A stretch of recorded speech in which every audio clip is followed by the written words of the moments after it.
Hey guys, this is Pete Tiger and welcome back to the another episode of Incredible Hercules। और basically ये आप लोग को पता है कि ये एक सीक्रेट इन्वेजन की टाइम चल रही है और इसका पहला पार्ट मैं अपने चैनल पे पहले आप लोग के साथ शेयर कर चुका हूँ, जिसमें हमने देखा था कि एक नया गॉड स्क्वाड बनता है जिसके अंदर अमेडियस जो, इनक्रेडिबल हरकुलिस, इटर्नल्स का एजेक, अल्फा फ्लाइट की स्नोबर्ड, अमात्सु मिकाबोशी जो कि जापानीज गॉड्स में से आया है, इसके साथ साथ गॉड ईटर यानी कि डायमायर्ज। और इसी तरह हमने देखा था कि अथीना की मदद से वो लोग एक ड्रीम टाइम के अंदर जाते हैं जहाँ से वो लोग ट्रैवल करके जाएंगे स्क्रल्स के गॉड के रियल्म के अंदर और वहाँ पे जाके उनके गॉड से लड़ेंगे, क्योंकि अथीना का मानना ये था कि अगर उनके गॉड्स को हरा दिया जाए तो उनके फॉलोअर्स खुद ब खुद हार जाएंगे। और इसीलिए हरकुलिस इस टीम को लीड कर रहा है इसमें और वो लोग एक जा रहा है सारे गॉड्स को वहाँ पे लड़ने के लिए उन स्क्रल गॉड से। तो इसी के आगे से हम अपनी एडवेंचर्स को कंटिन्यू करेंगे और देखेंगे कि ये ज़बरदस्त किस्म की जो पावरफुल टीम है ये किस तरह से ड्रीम टाइम में पहुँचती है और स्क्रल गॉड्स का सामना करती है। अब आगे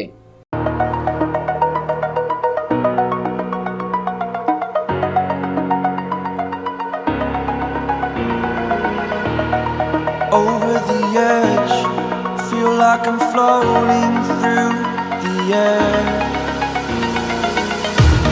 The pain I felt is paid for, all is said and done. Oh, I am restricted, fixed upon the web. I need to kick the habit that my mind is breathing in. Break out, I've got to see. Spent all my life holding all of it closely. I played it innocent, a feel of discontent. I'm finally facing it all, fearless.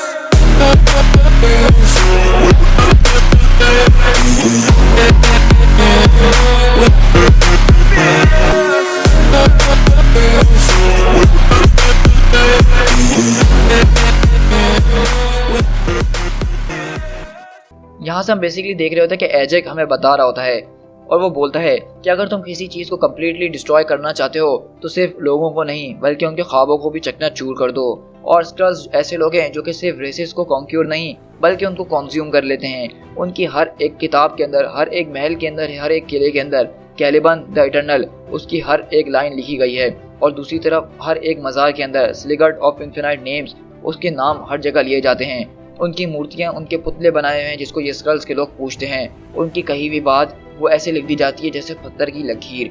उनके कहने के बगैर ये लोग कुछ करते नहीं हैं और उनके बिलीवर्स इतने ज़्यादा खतरनाक हैं कि उनके एक आइडिया के ऊपर, उनकी एक सोच के ऊपर वो कुछ भी कर सकते हैं। और ये गॉड जो हैं उनके लिए बहुत ज़्यादा इंस्पिरेशनल और नोबलेस्ट वैल्यू रखते हैं और उनकी दुनियाओं के बीच उनकी बहुत ज़्यादा इज्जत है। लेकिन अगर अब देखा जाए तो वो लोग यहाँ पर कत्ले आम कर रहे हैं जो कि हम बिल्कुल भी बर्दाश्त नहीं कर सकते हैं। वो लोग ये समझते हैं कि उनको अपनी दुनिया बचानी है तो उनको दूसरों की मिटानी होगी, जबकि ट्रू वर्शिपर्स ऐसा कभी भी नहीं करते हैं। और इसीलिए हम जो हैं अब अपनी इस क्वेस्ट के अंदर बिल्कुल भी फेल नहीं हो सकते हैं। हमें जो है अपने हाइट्स को ज्वाइन करना पड़ेगा, हमें वहाँ पे जल्द से जल्द पहुँचना होगा और स्क्रल्स टेम्पल को गिराना होगा। तो वहाँ पे अमेडियस जो बोलता कि ड्यूड तुम इतना ज़्यादा सीरियस क्यों यार, इसको ज़रा हल्का लो ना। तो बोलता कि तुम मेरी बात नहीं समझ रहे अमेडियस, ये सब बिल्कुल सच है। मैंने ये चीज़ सीखी थी सेलेस्टियल से, according to the words 1.23x 10 inch of जामाया द एनालाइजर, उसने मुझे ये बताया था। तो बोलता कि चिल एजेक चिल, तुम तो यार हर बात दिल पे ले लेते हो। मतलब मैं तुम्हारे स्पेस गॉड्स के ऊपर ज़रा भी शक नहीं कर रहा हूँ। मैं तुम्हें सिर्फ ये कहना चाह रहा हूँ कि इस क्वेस्ट के बारे में ज़रा एक मिनट तो सोचो। अथीना ने हमें यहाँ पे भेजा है कि हम जाए ड्रीम टाइम के अंदर और जाके स्क्रल डीटीज़ को मार दें और उसके ज़रिए क्या होगा, उनके फॉलोअर्स हार जाएंगे। तो एजेक बोलता कि तुम ये बात नहीं समझोगे, ये एक मेटाफिजिकल कनेक्शन है। अगर स्क्रल गॉड्स गिर गए तो उनके फॉलोअर्स भी खुद ब खुद गिरना शुरू हो जाएंगे। तो बोलता कि ये बात तो ठीक है तुम्हारी, लेकिन ये बताओ कि इसमें मोरल कनेक्शन कहाँ पे? आई मीन तुम इसके लिए किसको रिस्पॉन्सिबल ठहरा रहे हो कि कुछ लोग जो हरकत कर रहे हो उसके लिए उनके गॉड्स के ऊपर नाम डाल रहे हो? इस तरह तो तुम्हारे नाम के ऊपर भी बहुत सारे लोग गलत हरकतें करते हैं। इसका मतलब ये तो नहीं ना कि हम तुम्हें मार दें। लेकिन वहीं पे हरकुलिस उसको धक्का देते बोलता है कि बस अमेडियस बस भी करो, कितना पकाते हो तुम, और वैसे भी तुम तो ये जानती हो कि मेरे सबसे ज़्यादा बेस्ट फ्रेंड जो है वो मोर्टल्स ही हैं। तो वहाँ पे अमेडियस बोलता है कि इसका मतलब क्या है? तो अमात्सु मिकाबोशी बोलता है कि जैसे जैसे सर्दियाँ करीब आ रही हैं ये लड़का जान जाएगा डिफरेंस क्या होता है इंसान और खुदा के बीच में। और वहीं पे हम देखते हैं अचानक शिप जो है हिलना शुरू हो जाती है। तो हरकुलिस बोलता है कि एटम इस शिप को ज़रा ध्यान से रखो और संभालते हुए चलाओ, क्योंकि हम देखते हैं कि वो लोग पहुँच जाते हैं आखिरकार ड्रीम टाइम के हार्ट के अंदर। तो हरकुलिस पूछता है कि आखिरकार हमें किस तरफ जाना है? तो बोलता है कि इस वक्त हम कलेक्टिव ह्यूमन कॉन्शियसनेस के अंदर मौजूद हैं और यहाँ से ज़रा सा भी हमने अगर एक कदम लिया तो हम गलत जा सकते हैं। हमें जो है सही रूट चूज़ करना होगा ताकि हम स्क्रल पेंथी तक जा सकें, वरना फॉर एवर हम इस एलियन अनकॉन्शियस माइंड के अंदर घूमते रहेंगे और कहीं भी नहीं पहुँचने वाले और हमारी ज़िंदगियाँ इसी शिप के ऊपर ख़त्म हो जाएंगी। तो हरकुलिस पूछता है तो मैंने शायद इसीलिए तुमसे पूछा था ना कि किस तरफ जाएं। तो एजेक बोलता है कि हम मुझे कोई आइडिया नहीं है। तो अमेडिस बोलता है कि वाह क्या जवाब दिया है तुमने। तो वो बोलता है कि according to the council elite. तो वहाँ पे अमेडिस बोलता है कि ये सब बातें तुम छोड़ दो, अब लगता है खुदा की जॉब जो है वो इंसान करेगा। अथीना ने वैसे भी मुझसे कहा था कि सबसे ज़्यादा मुश्किल काम तो मुझे ही करना होगा ना, चलो देखते हैं कि मैं क्या कर सकता हूँ। लेकिन अचानक अमेडिस उस शिप को कंट्रोल करने की कोशिश कर रहा होता है, उसको जोरदार झटका लगता है। एजेक बोलता है देखो मैं मानता हूँ कि हम इमोर्टल से भी ज़्यादा स्मार्ट हो गए, लेकिन ये ड्रीम टाइम इसको कॉम्प्रीहेंड करना तुम्हारी बस की बात नहीं है। तो अमेडिस बोलता है कि ये बात तुम मुझे अब बता रहे हो। तो वो बोलता है कि जैसा कि मैं तुमसे कह रहा था कि काउंसिल इलाइट ने हमसे कहा था कि हम पुल ओवर करें और डायरेक्शंस के लिए किसी से मदद मांगें। तो हरकुलिस बोलता है कि ये जगह तो जानी पहचानी लग रही है। तो बोलता है कि ऑफ कोर्स ये जगह जानी पहचानी ही है, इस जगह को तुमने ख्वाब में देखा होगा, ये है layer of Lord of dreams. तो अमेडिस बोलता है तुम्हारा क्या मतलब, हम नाइटमेयर से मिलने जा रहे हैं जो कि इतना खतरनाक किस्म का एक विलन है जिसने पहले हल को भी अटैक करा था और न्यूयॉर्क भी बर्बाद करा था। हरकुलिस देखो जरा इसकी तरफ। तो हरकुलिस बोलता है कि अमेडियस खामोश हो जाओ, वो जो कह रहा है ठीक कह रहा है। तो एजेक बोलता है ये कोई आम चीज़ नहीं है, नाइटमेयर वो बहुत ही खतरनाक चीज़ है, उसके दरमियान मैडनेस और मिथ ज़्यादा मायने नहीं रखती है, लेकिन उस वक्त जो उसके पास नॉलेज है वो हमें उसकी ज़रूरत है, हमारे पास इसके अलावा कोई और चॉइस नहीं है कि हम उससे जाके हाथ मिलाएं। हरकुलिस बोलता है कि देखो ये जो कह रहा है हमें वही करना होगा। तो वहाँ पे हरकुलिस बोलता है कि चलो सब अपनी अपनी तैयारी करो, हम नाइटमेयर के रियल्म के अंदर जा रहे हैं। तो एजेक पूछता है कि अचानक तुम इतने ज़्यादा खुश क्यों हो गए ओलंपियन, तुम जो भी कहो वो बच्चा एक बात तो ठीक कह रहा था कि नाइटमेयर कोई ऐसी चीज़ नहीं है जो हमारी मदद करने के लिए आसानी से रेडी हो जाएगा। तो हरकुलिस बोलता है कि देखो हम पहले जो है जापानीज गॉड ऑफ डार्कनेस यानी अमात्सु मिकाबोशी को अपनी टीम में ले चुके हैं और साथ में एटम द गॉड ईटर भी हमारे साथ है, अब इससे ज़्यादा डरने वाली और क्या बात हो सकती है। बिसाइड्स वैसे भी अब बहुत टाइम गुजर चुका है कि मैं कभी किसी ऐसी टीम में हूँ जिसमें हीरोज़ और रोग्स दोनों एक साथ काम कर रहे हों।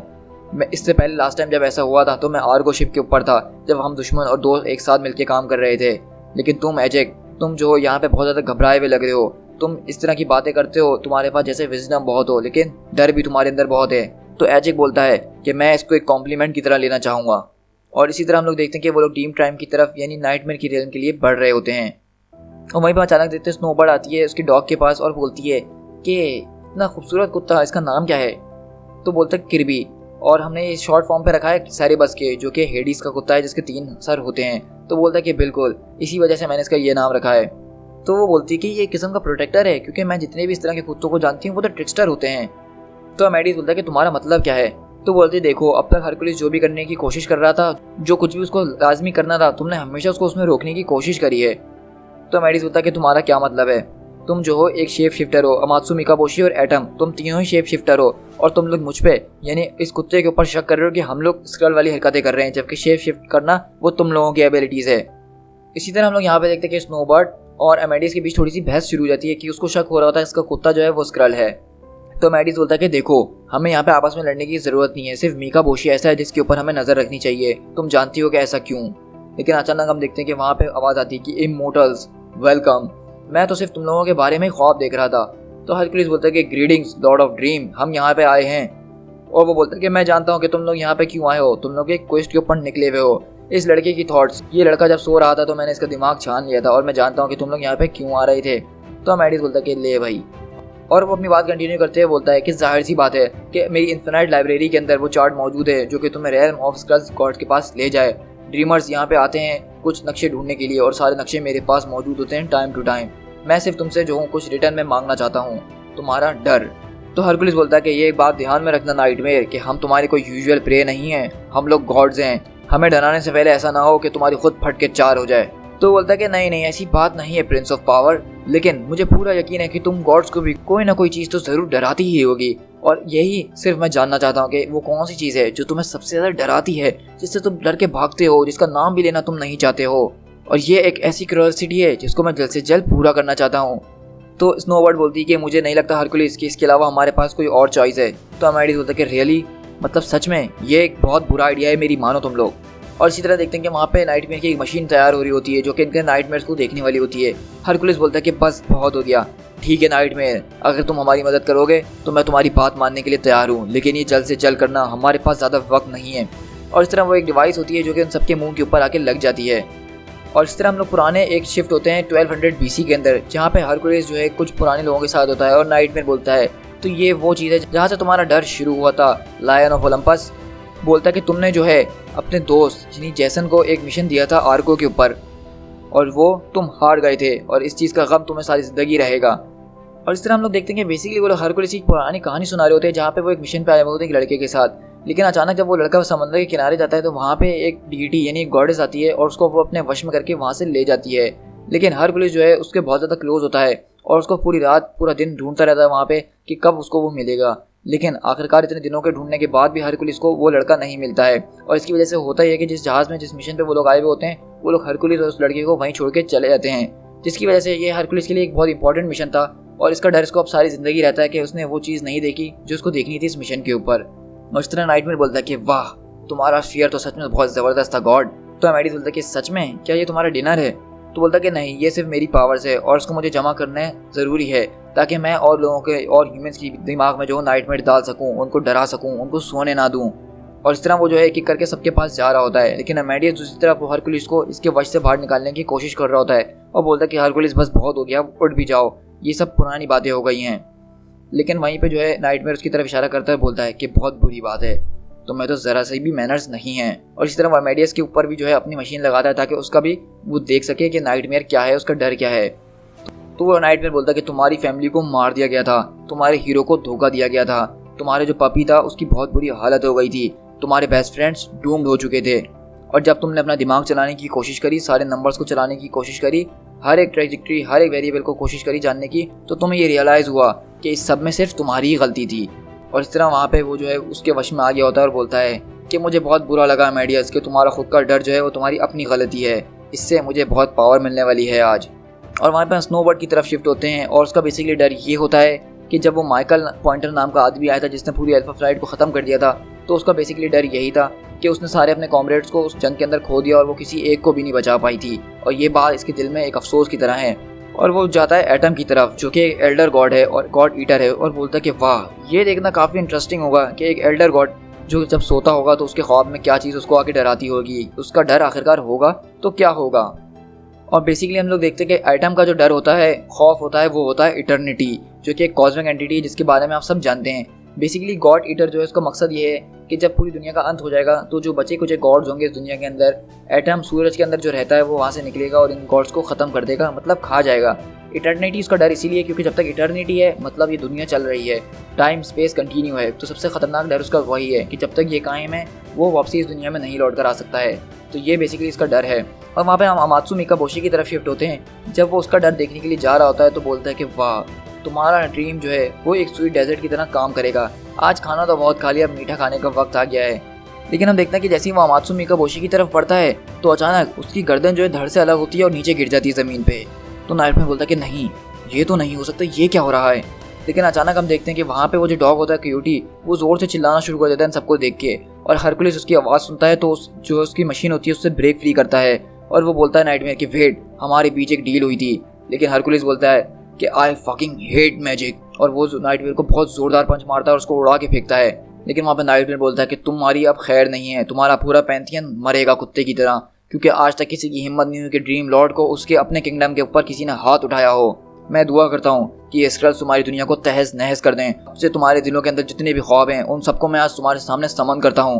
अब लड़ो अपने डरों से और देखता हूँ कि तुम इनके सामने कितनी देर खड़े हो सकते हो। और बेसिकली इस तरह हम लोग देखते हैं कि वहाँ पे जो जो लोग होते हैं उन सब के डर उनके सामने आ गए होते हैं और वो उनके ऊपर अब अटैक करना शुरू हो जाते हैं। तो हरकुलिस बोलता है कि वी शुड गो नाउ। तो मेडिस बोलता है कि वाकई में जब मैं तुमसे कह रहा था कि एक बुरा आइडिया था तुमने मेरी तब सुनी नहीं। और इस तरह देखते हैं हरकुलिस वगैरह जो है वहाँ पे इन सारे लोगों से बहुत ज़बरदस्त तरीके से लड़ना शुरू करते हैं। तो वहाँ पे एटम बोलता है कि तुम एक बहुत बड़े फुलिश गॉड हो, तुमने अभी भी वही हरकत करी जो तुमने बहुत साल पहले आर्गो के ऊपर करी थी। तुमने अपने लोगों की नहीं सुनी और इस मिशन को खतरे में डाल दिया है। और वैसे भी अब इस बार कोई सिर्फ एन्चेंटेड चीज़ लेने की बात नहीं है, बल्कि इस बार हमारे हाथ में थी अर्थ और तुम पूरी उस अर्थ को बर्बाद करने वाले हो। लेकिन इसमें भी बुराई क्या है, आखिरकार मेरा वक्त इसका मतलब है कि करीब आ गया और मैं तुम सारे गॉड्स के ऊपर फीस्ट करने वाला हूँ। लेकिन हरकुलिस बोलता है कि इस वक्त मैं तुमसे बात नहीं कर सकता, देख नहीं रहे मेरे हाथ बिजी हैं। और वो वहाँ पे बहुत ज़बरदस्त तरीके से उनको मार रहा होता है। लेकिन हम बेसिकली वहाँ पे देखते हैं कि यहाँ पे ये लोग यहाँ से निकलना शुरू करते हैं, जहाज़ पे जा रहे होते हैं, क्योंकि अमात्सु मिकाबोशी जो होता है, अभी हमने देखा कि वहाँ पे गर्दन गिर जाती है तो दरअसल वो वहाँ पे होता ही नहीं है। और हरकुलिस बोलता है कि इसकी ये एक एबिलिटी ज़बरदस्त है जिसको हम काम में ले सकते थे, ये अपनी खुद की शेडो कॉपीज़ बना सकता है और कोई इस पर शक भी नहीं करता। जब तक ये लोग नाइटमेयर के चक्कर में फंसे हुए थे, इतनी देर में अमात्सु मिकाबोशी जो था उसके घर से यानी उसकी लाइब्रेरी से जो है इस ड्रीम टाइम का मैप चुरा के ले आता है और इस तरह अब ये लोग यहाँ से निकलने की तैयारी करते हैं। और इसी तरह हम लोग देखते हैं कि वहाँ पे हरकुलिस बोलता है कि एटम सेल्स को हाई करो, अब हमें यहाँ से निकलना होगा। और मिकाबोशी चार्ट जो है एजेक को दो, वो हमें बताएगा कि अब हमें किस तरफ जाना है और अब हम स्क्रल्स की तरफ जाने वाले हैं। हमें जो है किरबी को वापसी लेकर जाना पड़ेगा एक ज़बरदस्त से डिनर के ऊपर जब हम वापसी अर्थ पे पहुँचेंगे, क्योंकि उसकी चीख की वजह से मेरा दिमाग खुला है और हम लोग इसकी मैच से बाहर आ निकले हैं। तो मैडी बोलता है कि हाँ श्योर, अब तुम्हें मेरी कुत्ते की अहमियत महसूस हो रही है ना, वरना तो तुम मेरी सुनते नहीं थे। लेकिन अचानक हम देखते हैं कि वहाँ पे स्नोबर्ड कमरे में बैठ के रो रही होती है। तो हरकुलिस उसके पास जाता है कमरे में और पूछता है कि तुम्हें क्या हो गया। तो वो बोलती है कि हम सब मर चुके थे, मैंने जिस किसी से भी आज तक प्यार किया है वो हर कोई मर जाता है। आई थॉट, मुझे ऐसा लगा था कि अब शायद हम लोग भी नहीं बचने वाले हैं। ज़्यूस को इस बारे में पता है और मेरे हाथ में इतनी उंगलियां भी नहीं कि मैं तुम्हें गिनवा सकूं कि आज तक मैंने अपने कितने अजीज़ दोस्तों को जंग के दौरान खोया है। इतने सालों के अंदर ये सब होता रहता है, लेकिन सबसे अच्छी बात यह कि इन सारी सेंचुरीज़ के अंदर मुझे अपने और भी कॉमरेड्स, अपने और भी नए नए दोस्त मिलते रहते हैं जो कि मेरे साथ इसी तरह आगे बढ़ते हैं, और यही सबसे प्यारी चीज़ है। और इसी तरह हम देखते हैं स्नोबर्ड जो है अचानक हरकुलिस को किस कर लेती है। तो हरकुलिस बोलता है कि नायरा ज़रा रुक जाओ, क्या तुम श्योर हो इस बारे में कि तुम यही चाहती हो। तो स्नोबर्ड बोलती है कि नहीं, मैं बस अब अकेले नहीं रह सकती हूँ, अब बिल्कुल भी नहीं रह सकती हूँ। और इस तरह हरकुलिस और वो दोनों एक दूसरे को किस करते हैं और बाहर बैठा हुआ उसका डॉग यानी अमेडियस का जो कुत्ता क्यूटी होता है वो उसको देख रहा होता है, लेकिन उसकी आंखें ग्रीन हो रही होती हैं और चमक रही होती हैं। To be continued.